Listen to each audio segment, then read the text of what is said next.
सादरम अभिवादनम सर्वेभ्यो नमो नमः। एक बार फिर मैं डॉक्टर अरविंद कुमार गौड़ अपने सभी दर्शकों का, श्रोताओं का, पाठकों का अपने इस YouTube चैनल में हार्दिक स्वागत करता हूं।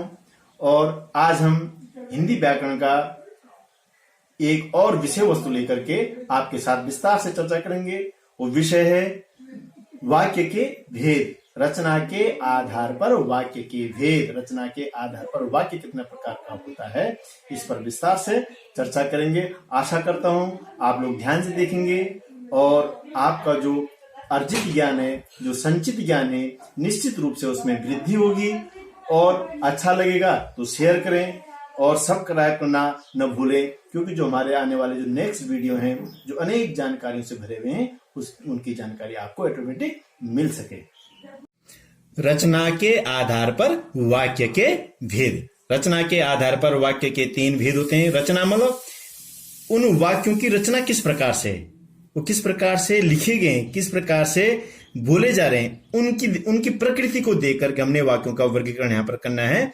तो इस आधार पर वाक्य के 3 भेद होते हैं रचना के आधार पर। नंबर 1 सरल वाक्य या साधारण वाक्य। नंबर 2 संयुक्त वाक्य। नंबर 3 मिश्र वाक्य या जटिल वाक्य।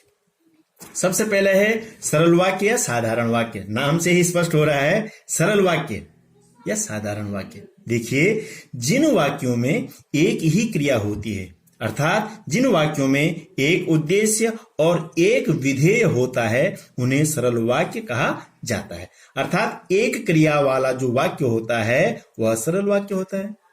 इसको हम दूसरे शब्दों में इस प्रकार से बोल सकते हैं, जिस वाक्य में एक उद्देश्य, उद्देश्य का मतलब क्या है, कर्ता, और एक विधेय, उसके साथ जो क्रिया और कर्म आदि हैं वो एक होगा, तो उसको बोलेंगे सरल वाक्य। उदाहरण से स्पष्ट हो जाएगा। उदाहरण देखिए आप, जैसे नंबर 1 हरीश पुस्तक पढ़ता है। तो एक क्रिया है, पढ़ता है क्रिया, एक ही क्रिया है। और हरीश ये क्या हो गया, कर्ता हो गया। अब पुस्तक क्या हो गया, कर्म हो गया। तो ये पूर्व का पोर्शन, पुस्तक पढ़ता है, एक विधेय है, और हरीश उद्देश्य है। तो इसमें क्या है, एक ही क्रिया है, एक उद्देश्य है, एक विधेय है। तो क्या कैसा वाक्य हो गया, सरल वाक्य। नंबर 2 अनुराग क्रिकेट खेलता है, एक क्रिया है, क्रिकेट कर्म है, अनुराग कर्ता हो गया। तो ये क्रिकेट से लेकर के खेलता है, तो क्या हो गया, विधेय, अनुराग उद्देश्य। तो एक क्रिया वाला वाक्य है, इसलिए साधारण या सरल वाक्य हो गया। नंबर 3 रमा गाती है, एक क्रिया है, रमा गाती है, इसलिए सरल वाक्य हो गया। नंबर 4 बालक सोया था, एक ही क्रिया है, इसलिए सरल या साधारण वाक्य हो गया। इससे यह स्पष्ट हो गया कि जिस वाक्य में सिर्फ एक क्रिया हो और एक उद्देश्य हो या एक विधेय हो, वो सरल वाक्य कहा जाता है। नंबर 2 संयुक्त वाक्य।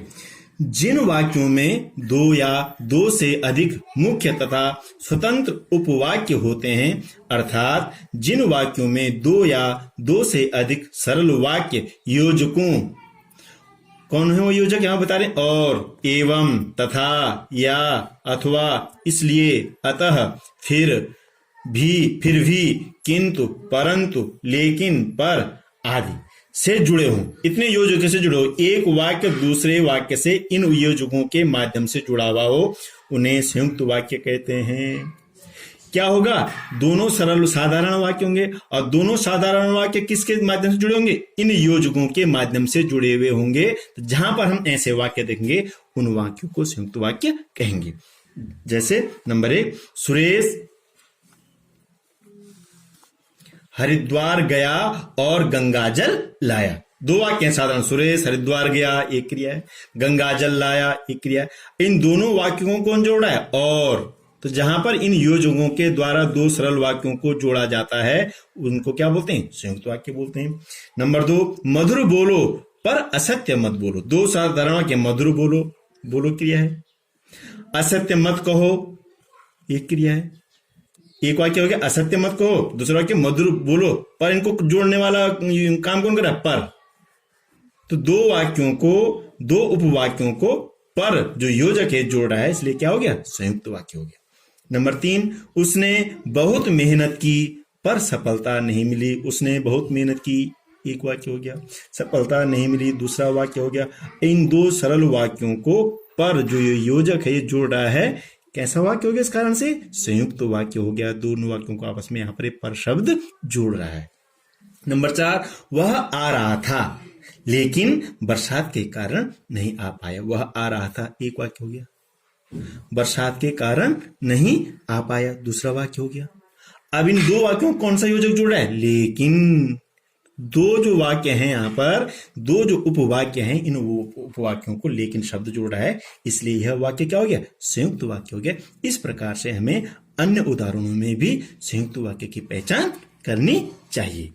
नंबर 3, मिश्र या जटिल वाक्य। इसको मिश्र वाक्य बोलते हैं, जटिल वाक्य बोलते हैं, और कुछ भाषाविद मिश्रित वाक्य भी बोलते हैं। मिश्रित ये तीनों एक ही बात है, इसमें भेद नहीं समझना है। मिश्र वाक्य उन वाक्यों को कहते हैं जिन वाक्यों में एक से अधिक वाक्य मिले हों। किनको बोलते हैं? जिसमें एक से अधिक वाक्य हों किंतु एक प्रधान उपवाक्य तथा शेष आश्रित उपवाक्य हों। उसमें क्या होता है? एक प्रधान उपवाक्य होता है और अन्य जो वाक्य होते हैं उससे आश्रित उपवाक्य होते हैं। ये ध्यान रखने वाली बात है। एक प्रधान उपवाक्य होगा और अन्य उस पर आश्रित उपवाक्य होंगे। अर्थात दूसरे शब्दों में किस प्रकार बोलेंगे? जिस वाक्य में मुख्य उद्देश्य व मुख्य विधेय के अतिरिक्त एक मुख्य उद्देश्य होगा, एक मुख्य विधेय होगा, अर्थात मुख्य कर्ता होगा, और उसके साथ जो अन्य क्रिया कर्म होंगे उनके अतिरिक्त एक या एक से अधिक समापिका क्रिया हो। मतलब उन क्रियाओं के अतिरिक्त बहुत सारी क्रियाएं हो सकती हैं। एक भी हो सकती है, एक से अधिक दो भी हो सकती हैं, दो से अधिक चार भी हो सकती हैं, 6 भी हो सकती हैं, कितनी भी सारी हो सकती हैं। अर्थात दूसरे शब्दों में कैसे बोलेंगे?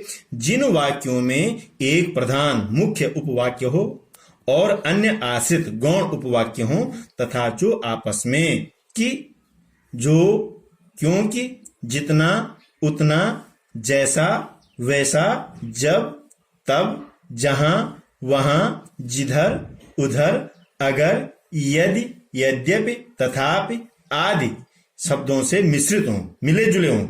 इन शब्दों से प्रधान उपवाक्य के साथ जो आश्रित उपवाक्यों को जुड़े जाते हैं उन्हें मिश्रित वाक्य कहते हैं।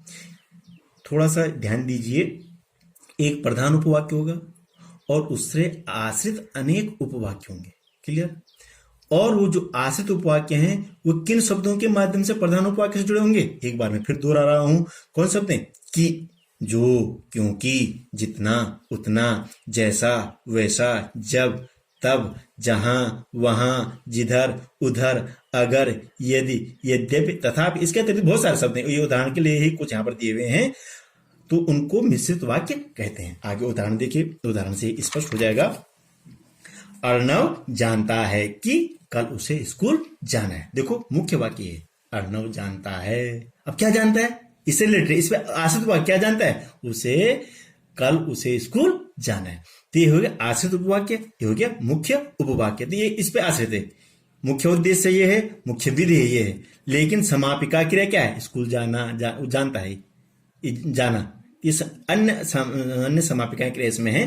तो किस वाक्य से, ये जो आश्रित वाक्य है किस योजक के द्वारा जुड़ा है? कि। तो क्या हो गया? मिश्रित या जटिल वाक्य हो गया। दूसरा उदाहरण देखिए ध्यान से। जो बालक गीत गा रहा है वह मेरा भाई है। गीत गा रहा है, मुख्य बालक है, बालक गीत गा रहा है, तो क्या? जो, वह मेरा भाई है। आश्रित उपवाक्य वह मेरा भाई। कौन मेरा भाई है? जो बालक गीत गा रहा है। ये भी मिश्र वाक्य या जटिल वाक्य इसको हम बोलेंगे। तीसरा उदाहरण देखिए। यदि बारिश होगी तो फसल अच्छी होगी। ये वाक्य इस पर आश्रित है। ये वाक्य इस पर आश्रित, यदि बारिश होगी तो फसल अच्छी होगी। जब एक दूसरे पर आश्रित हैं तो यहां पर कौन सा वाक्य हो गया? मिश्र या जटिल वाक्य हो गया। देखो चौथा वाक्य। यद्यपि वह अच्छा गायक है तथापि वह गाता नहीं है। ये मुख्य वाक्य है, यद्यपि वह अच्छा गायक है, लेकिन इस पे आश्रित वाक्य क्या है? वह गाता नहीं है। अब इनको जोड़ने का काम कौन कर रहा है? तथापि, यद्यपि। तो क्या हुआ? ये वाक्य हो गया हमारा मिश्रित वाक्य या जटिल वाक्य। इस प्रकार हम अनेक उदाहरणों से समाचार पत्रों में, अपनी पाठ्य पुस्तकों में या अपनी बोलचाल के वाक्यों को देख करके उनमें वाक्य के इन तीनों भेदों की पहचान कर सकते हैं। तो सार रूप में यह कह सकते हैं कि रचना के आधार पर वाक्य के 3 भेद होते हैं: सरल वाक्य, संयुक्त वाक्य और जटिल वाक्य। सरल वाक्य एक क्रिया वाला वाक्य होता है। संयुक्त वाक्य कई सरल वाक्यों को जोड़ा जाता है योजकों से, और, तथा, एवं आदि। और जो संयुक्त या मिश्रित वाक्य है उसमें एक प्रधान वाक्य होता है, उपवाक्य होता है, उसमें आश्रित अनेक उपवाक्य होते हैं, और जो कि तथापि, यद्यपि, की इन शब्दों से जुड़े हुए होते हैं, उन्हें मिश्रित वाक्य या जटिल वाक्य कहते हैं। आशा करता हूं आपने सीखा होगा, और ध्यान से इसको आप पढ़ेंगे, सुनेंगे और लाइक करेंगे, शेयर करेंगे। बहुत बहुत धन्यवाद।